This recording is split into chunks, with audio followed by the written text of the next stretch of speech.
긴 말씀인데 아주 잘 읽으셨습니다. 우리 옆에 분들에게 인사하겠습니다. 잘하셨습니다. 예, 우리가 느헤미야 말씀을 보고 있는데요. 오늘 말씀이 굉장히 길었지요. 이 성벽 공사를 느헤미야가 이제 완성을 했습니다. 다 짓고 그들이 기쁨 가운데에서 잔치도 하고 말씀도 배우고 그런 일들을 이제 하게 됐습니다. 그러다가 이 백성들이 지도자들이 뭔가 더 갈급함이 있었습니다. 그래서 모여서 학사 에스라에게 우리에게 말씀을 좀 더 들려주십시오. 그렇게 해서 말씀을 연구하다 보니까 초막절이라는 걸 알게 됐다는 겁니다. 그래서 이들이 말씀을 읽은 그 달이 일곱째 달인데 그 일곱째 달에는 초막절을 지키게 하였던 그런 말씀들이 이제 나오게 됩니다. 그 성경에 여러 번 나오거든요. 그 말씀을 집중적으로 읽고서 우리가 지금은 초막절을 지켜야 되는 때로구나. 그래서 온 사방에다가 광장에다가 집 위에다가 보이는 길에다가 곳곳에다가 초막을 짓고 나뭇가지를 가져다가 초막을 짓고 거기서 이랫동안 그 초막에서 생활하는 겁니다. 그리고 학사 에스라는 또 앞에서 말씀을 들려주는 겁니다. 그렇게 해서 사람들이 말씀을 배우게 됐습니다. 그렇게 말씀을 배우다 보니까 한 가지 놀라운 일이 생기는데 그게 뭐냐면 하나님의 영이 임하게 되는 겁니다. 그래서 그들 마음 가운데 회개의 마음이 생기게 됩니다. 여러분, 언제 회개의 마음이 생깁니까? 하나님의 영이 나한테 임할 때입니다. 근데 하나님의 영이 어떻게 임합니까? 하나님의 말씀을 깊이 있게 배울 때, 하나님의 말씀을 깨달을 때, 하나님이 어떤 분이신가를 알게 될 때, 그때 하나님의 영이 임하고 하나님께 자신의 잘못을 회개하고 돌아서게 되는 그런 모습들을 볼 수가 있습니다. 그래서 이스라엘 백성들이 초막절을 지키면서 하나님의 영이 임하여 그들이 회개하게 됐습니다. 오늘 말씀의 시작이 뭐라고 되어 있냐면 7월달 그달 스무 나흔 날이라고 되어 있습니다. 그러면 스무 나흔 날이면 24일이죠. 그럼 일곱째 달 24일입니다. 그런데 15일부터 21일까지가 초막절이에요. 그리고 22일은 성회로 모입니다. 다 같이 모임을 하는 거죠. 초막절을 마치는 행사를 하는 겁니다. 그리고는 흩어지게 되어 있습니다. 그러면 23일하고 24일 이틀이 지난 겁니다. 그러니까 모여서 초막절 지키고 모여서 초막절을 다 폐해하고 그렇게 하고도 이틀이 지났는데 그 이틀이 지난 뒤에 일어난 일을 오늘 성경이 이야기해 주고 있습니다. 근데 뭐라고 이야기해 주고 있냐면 그달 스무 나흔 날에 이스라엘 자손이 다 모여 금식하며 굵은 베옷을 입고 티끌을 무릅쓰며 이렇게 되어 있습니다. 그러니까 그들의 마음속에 말씀을 배우고 초막절을 지켜가면서 무슨 마음이 생겼냐면 자복하는 마음. 우리가 잘못 살았구나. 우리가 그냥 이대로 있으면 안 되는구나. 하나님께 자비를 구하자. 하나님의 은총을 구하자. 우리의 잘못을 회개하자. 우리가 무엇을 잘못했는지를 돌아보자. 그런 마음이 들게 됐습니다. 여러분, 회개라는 것은 단순히 내가 어떻게 지금까지 살았나, 잘못 살았구나 후회하는 것이 아니지요. 회개는 내가 새로워지고 싶어서 하는 겁니다. 그 후회하고 다릅니다. 후회는 그냥 잘못 살았구나 하는 것으로 끝납니다. 회개는 잘못 살았구나.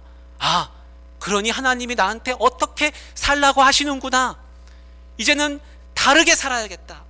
결단하고 전혀 다른, 이전과는 다른 삶을 사는 것이 회개라 할 수 있습니다. 여러분, 하나님의 말씀은 사람의 마음에 회개의 마음을 줍니다. 왜 그렇습니까? 모든 성경은 하나님의 감동으로 된 것으로 교훈과 책망과 바르게 함과 의로 교육하기에 유익하니 그렇게 말씀했습니다. 그래서 하나님의 말씀이 들어오면 새로워지는 것입니다. 하나님의 말씀은 모든 심령과 골수와 관절을 다 찔러 쪼개기까지 하며 마음의 생각과 뜻을 판단한다 그랬습니다. 나의 센 어떤 검보다도 더 예리하다 그랬습니다. 내가 잘못 살았구나. 우리 공동체가, 우리 신앙 공동체가 지금까지 하나님 말씀으로 살지 않고 내 뜻대로, 내가 하고 싶은 대로, 우리 마음대로 살았구나. 말씀이 기준이 아니었구나. 그것을 그들이 깨닫게 되었다는 겁니다. 그래서 그들은 옷을 찢고 베옷을 입고 머리에 티끌을 뒤집어 쓰고 다 같이 회개하는 마음을 갖게 됐습니다. 여러분, 회개하셨던 때가 언제입니까? 우리가 주일날마다 회개의 기도를 합니다. 그래서 하나님이 다 용서해 주셨다, 그렇게 하지요. 근데 그때 진정으로 회개의 마음이 드십니까? 아니면은 주일날 와서 그냥 예배 순서 중에 하나 그게 들어가 있으니까 의례적으로 그렇게 하고 가십니까? 저도 어떤 때는요, 그거를 제가 인도를 하면서도 죄송스럽지만 형식적인 때가 있습니다. 진정으로 회개가 나오는 게 아니라 그냥 그 과정 중에 하나가 있으니까 그런 마음이 드는 겁니다. 그런데 회개는, 하나님이 원하시는 회개는 그런 회개가 아니지요. 하나님이 원하시는 회개는 완전히 돌아서는 겁니다. 아, 내가 한 주를 돌아보니까 잘못 살았네, 그래서 용서받았네. 그것은 진정한 회개라 할 수 없습니다. 내가 한 가지라도 고치는 것이 있을 때, 새로워지는 것이 있을 때, 그것이 하나님이 원하시는 회개라 할 수 있습니다. 그래서 오늘 이 말씀 중에 어떻게 회개했는지 그것을 한번 보기를 원합니다. 2절을 보십시오. 2절에 이렇게 되어 있습니다. 같이 한번 읽어보겠습니다. 시작. 모든 이방 사람들과 절교하고 서서 자기의 죄와 조상들의 허물을 자복하고, 그렇게 되어 있습니다. 어떻게 했습니까? 모든 이방 사람들과 절교했다 그랬습니다. 그리고 죄를 고백하는데 누구의 죄를 고백합니까? 자기의 죄와 자기 조상들의 죄를 고백합니다. 여러분, 여기 이상하지요? 자기의 죄를 고백하는 건 당연합니다. 그런데 왜 자기 조상들의 죄까지도 고백합니까? 자기 조상들이 그렇게 살았으니까, 잘못 살았기 때문에 나도 이렇게 된 것입니다. 그래서 회개하는 겁니다. 우리 조상들이, 나의 부모 세대가, 할아버지 세대가 잘못해서 나에게 하나님의 말씀을 깨우쳐주지 않아서 내가 이렇게 되었구나. 우리 조상들의 죄까지도 같이 자복하고 있습니다. 그리고 자기의 죄는 물론이지요. 그리고 그들이 하나 하는 것이 있는데 이방 사람들과 절교했다 그랬습니다. 절교. 그들 가운데에는 이방 사람들을, 이방 여인을 맞이해서 아내로 맞은 사람도 있습니다. 며느리로 맞이한 사람도 있습니다. 이방 사람들과 무역을 하는 사람들도 있습니다. 이방 사람들과 같이 장사하고 어울려 살아가는 사람들도 있습니다. 아무 거리낌이 없이 살아갔던 겁니다. 근데 그들이 제일 먼저 했던 것은 뭐냐면 이방 사람들과의 단절을 했다 이겁니다. 절교했다는 겁니다. 여러분, 안 믿는 사람하고 절교하라는 얘기가 절대 아닙니다. 안 믿는 사람하고 잘 사귀어야 되지요. 그래야 전도할 수 있지요. 그러나 여기서 말하는 것은 그들 속에 같이 있던 그 이방 사람들이 그들에게 누룩이 되어서 그 이방 문화가 그들 속에 들어와서 하나님을 제대로 섬기지 못했다는 겁니다. 이때의 이방 사람들이라고 하는 것은 이방 문화를 가지고 있는 사람들입니다. 이방 우상을 섬기는 사람들이 그들과 함께 어울려 사는 겁니다. 그래서 그들은 먼저 자기들의 정결함을 위해서 절교를 했습니다. 이미 일주일 동안 초막절을 지키면서 이방 사람들을 만나지 않았을 거예요. 그런데 생각해 보니까 우리가 회개하면서 가장 먼저 들었던 게 뭐냐면 우리가 깨끗해져야 되는구나, 정결해져야 되는구나, 하나님의 온전한 백성이 돼야 되는구나. 그런데 이방 문화를 아무렇지 않게 여기고 살아갔던 그것을 먼저 회개하게 됩니다. 사랑하는 우리 성도님들, 하나님 앞에 설 때는요, 내가 선택하게 돼 있습니다. 한 여인하고 결혼하고 싶으면 어떻게 해야 됩니까? 그 여인을 선택하게 됩니다. 그래서 사랑은 선택입니다. 그 여인 외에 다른 사람들은 내가 쳐다보지도 않겠다. 내가 그 사람들은 사귀지 않겠다. 만나지 않겠다. 그래서 그 여인과 결혼하기 위해서는 다른 것은 다 포기해야 됩니다.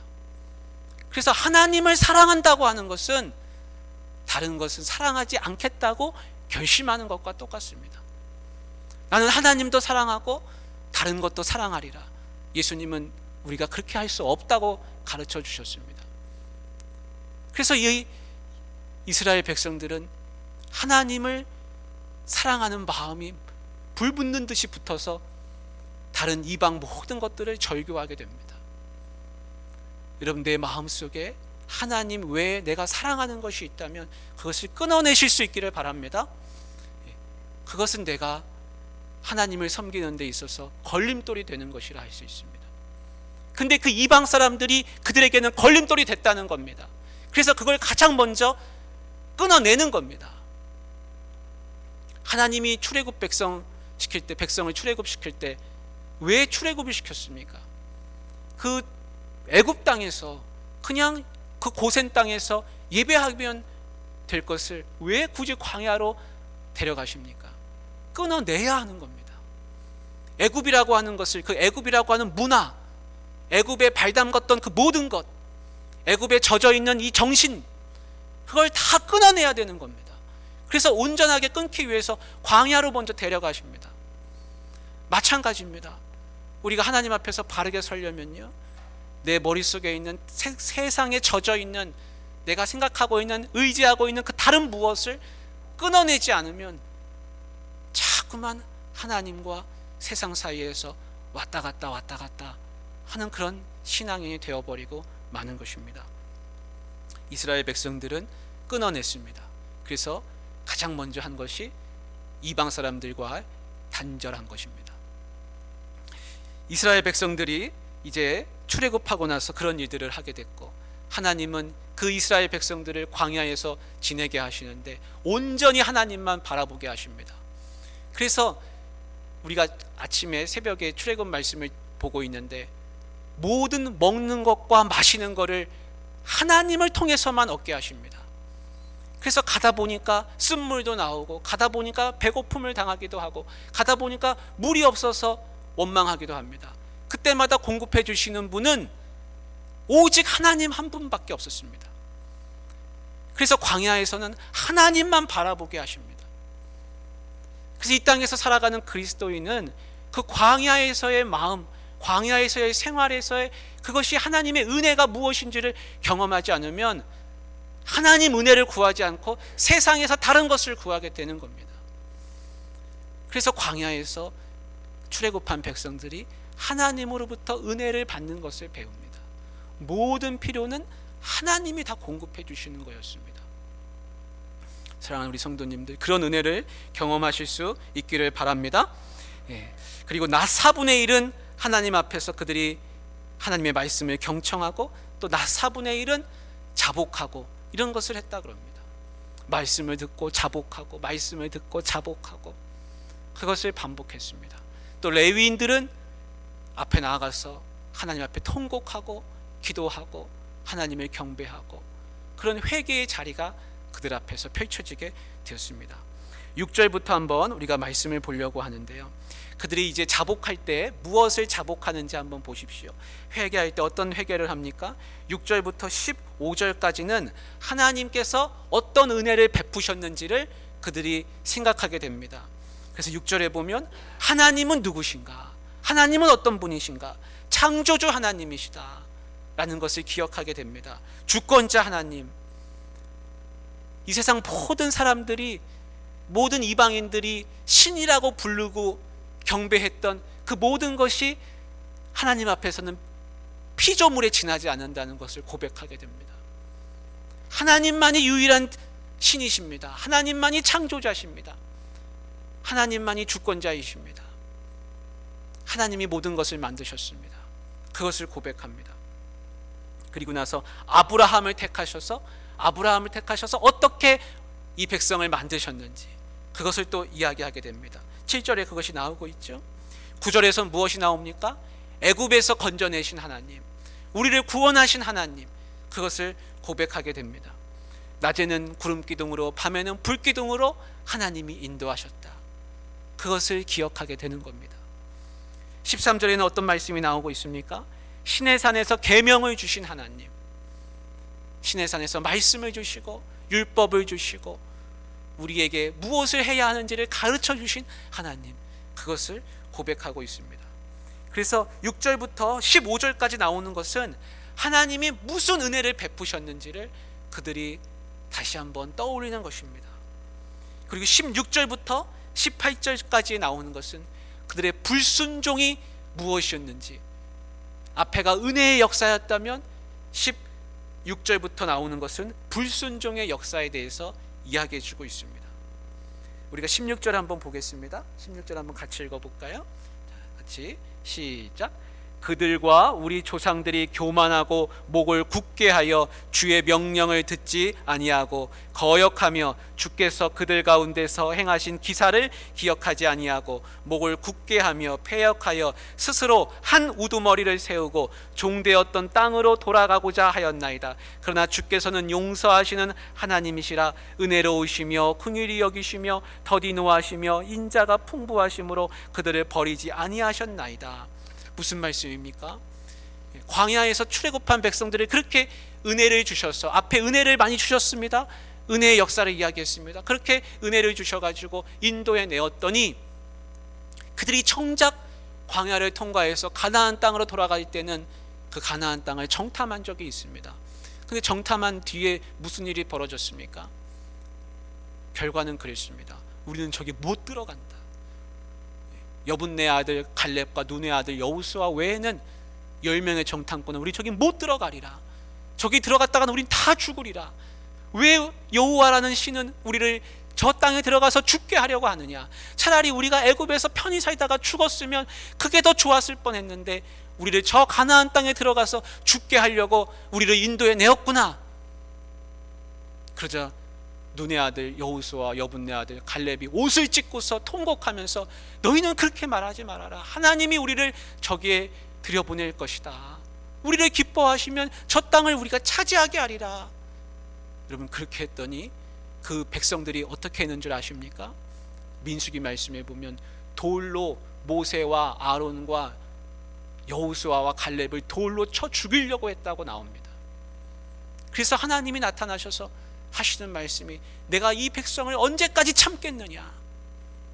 그렇게 해서 그 백성들이 40년을 광야에서 헤매고 출애굽했던 1세대들은 아무도 그 땅에 들어가지 못했던 것이 아닙니까? 하나님이 그렇게 인도하여 내셨고 기적을 베풀어 주시고 은혜를 주셨는데 그들의 마지막의 고백은 뭐였냐면 하나님이 우리를 죽게 하려고 여기 데려왔다는 겁니다. 그리고 하나님이라고 하는 그분은 저 땅에 들어가서 우리가 차지하지 못하게 할 것이다. 우린 다 죽는다. 그게 그들의 고백이었습니다. 우리가 은혜를 입고도요, 하나님 앞에 뭐라고 고백하는지 아십니까? 하나님, 왜 나를 지금까지 이때까지 나를 이렇게 살게 하셨습니까? 왜 나를 이 지경으로 만드셨습니까? 우리가 그런 고백을 하게 됩니다. 지금까지 살게 하시고 아플 때 고쳐주시고 배고플 때 먹여주시고 옷 입게 하시고 새 아침을 보게 하시고 새해를 보게 하시고 자식 보게 하시고 지금까지 살게 하신 은혜는 기억하지 않고 내가 어려워지고 앞이 캄캄해지면 내가 하는 입에서 나오는 말이 뭐냐면 하나님 어디 계십니까? 하나님 나를 돌보십니까? 왜 나를 이 지경으로 하셨습니까? 우리가 그 고백을 하는 겁니다. 그래서 우리는 깨닫습니다. 이 성경 말씀 보면서 이 백성들이 가나안 땅에 안 들어가고 하나님 원망하는 걸 보면서 아이고, 이 백성들이 어리석다 어리석다. 그렇게 하나님 기적을 베풀어 주셨는데도 하나님 마지막에 가서는 하나님 원망하는구나. 그렇게 우리가 생각합니다. 그런데 사실은 내가 그렇습니다. 우리가 그런 겁니다. 성도가 그 모습입니다. 그래서 하나님 믿고 은혜를 경험하면서도 마지막에 가서는 하나님 원망할 때가 얼마나 많이 있습니까? 그런데 사실은 그렇지 않지요. 돌아보면 다 은혜인 겁니다. 그래서 하나님 말씀하십니다. 내가 광야에서 너희에게 물을 주었고 먹을 것을 주었고 너희 발이 부르트지 않게 했고 너희 옷이 헤어지지 않게 하였는데 내가 독수리 날개로 업어서 너희를 데려왔다. 하나님은 그렇게 말씀하십니다. 그래서 사람 입에서는 사람의 입장에서 보면 불순종의 역사를 만들어가고 하나님의 입장에서 보면 은혜의 역사를 만들어가는 것입니다. 그래서 성경에서 뭐라고 느헤미야 이 백성들이 고백하고 있습니까? 하나님은 노하기를 더디하신 분이라. 우리를 버리지 아니하셨다. 그 광야에서 그 백성을 버리지 아니하시고 마지막까지 긍휼을 베푸시고 인도하시고 불쌍히 여겨주셔서 지금까지 살게 하셨다. 그 고백을 하고 있는 것을 봅니다. 또 어떤 고백을 하고 있습니까? 이 이스라엘 백성들이 이야기하는 것은 송아지를 만들어서 하나님을 그 송아지라고 경배했다는 겁니다. 그것이 말씀에 나오죠. 그 이스라엘 백성들이 출애굽한 뒤에 어떻게 했습니까? 모세가 시내산에 올라가서 아무 소식이 없으니까 그 밑에 있던 사람들은 자기들의 금부치들을 다 꺼내가지고 녹여가지고 금송아지를 만들어 놓고 이 금신이, 이 금송아지 신이, 이 신이 우리를 홍해를 건너게 한 신이라, 우리를 출애굽하게 한 신이라, 그렇게 고백을 했습니다. 그래도 하나님은 그들을 용서해 주셨습니다. 그래서 하나님의 입장에서 보면요, 은혜의 역사, 불쌍히 여기시고 긍휼히 여기심의 역사라 할 수 있습니다. 그 백성을 마지막까지 버리지 아니하셨으니까 지금 느헤미야 시대까지 온 것이지요. 그 뒤에 나오는 것은 또 무엇이 나옵니까? 사사기의 역사가 나오죠. 그 백성들이 가나안 땅에 들어가서는 살았는데 그 백성들이 어떻게 됐습니까? 결국은 하나님을 버리고 다른 신을 또 섬기더라는 겁니다. 광야에서는요, 그들이 결핍을 겪고 부족함이 생기니까 하나님을 원망했습니다. 하나님을 멀리하게 됐습니다. 그런데 가나안 땅에 들어갔더니 거기서는 먹을 게 풍족하고 열매 맺는 과일나무가 있고 거기서는 먹을 게 있거든요. 풍족하거든요. 근데 풍족한 데 가서도 또 하나님을 멀리합니다. 그러니까 사람은요, 광야에서도 하나님을 원망하고 가나안 땅에 들어가서도 하나님을 원망합니다. 멀리합니다. 그게 사람의 모습입니다. 내가 없을 때는 없어서 하나님 원망하게 되고, 또 많으면 그 많은 가운데서 하나님을 멀리하게 됩니다. 그래서 하나님은 사람을 용서하지 않으시고는 가까이 하실 수가 없습니다. 사람의 본성이라는 것은 어떠냐면 계속해서 하나님 배신의 역사를 만들어가는 것이거든요. 창조 때부터 시작해서 계속해서 하나님을 배신하고 용서받고 배신하고 용서받고 배신하고. 여러분 사사기를 읽어보신 분들은 아시지요? 그것이 이스라엘이 만든 역사인 것입니다. 제가 그 사진 한 장을 준비했는데 한번 보여주시면 좋겠습니다.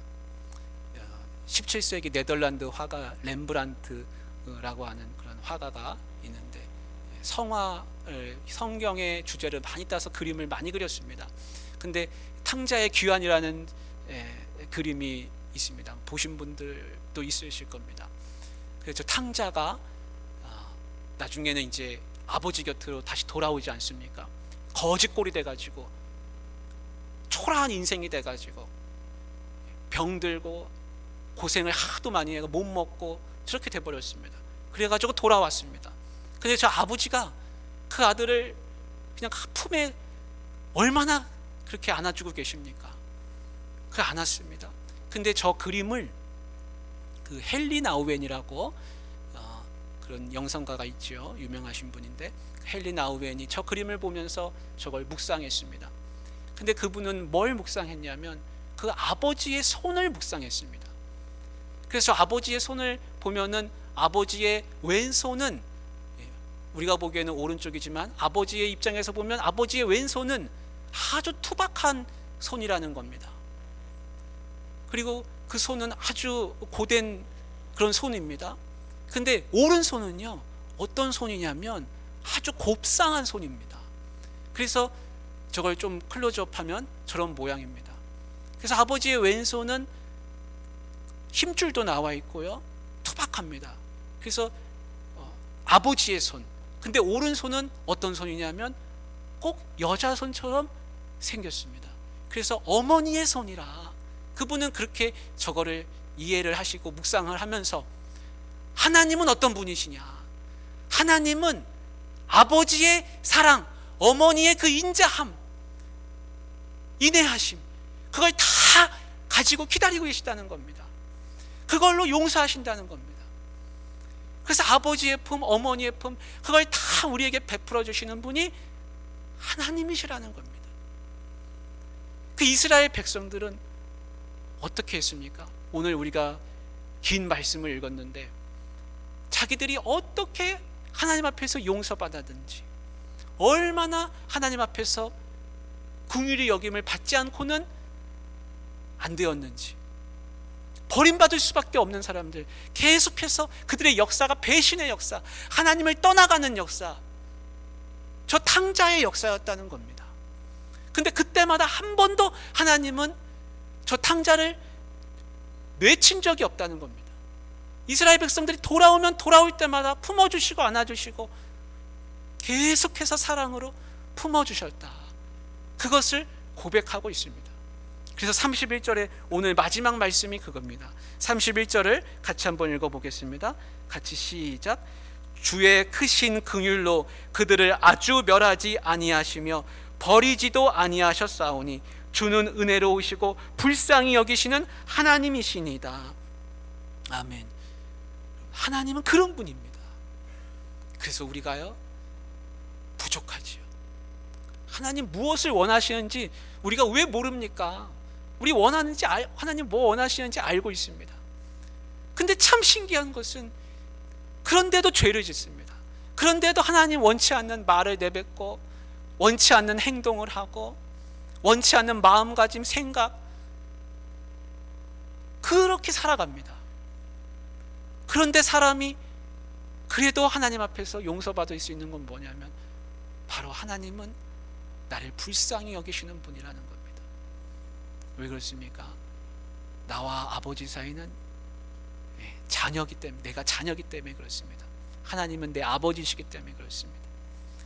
자녀를 버리는 아버지가 없습니다.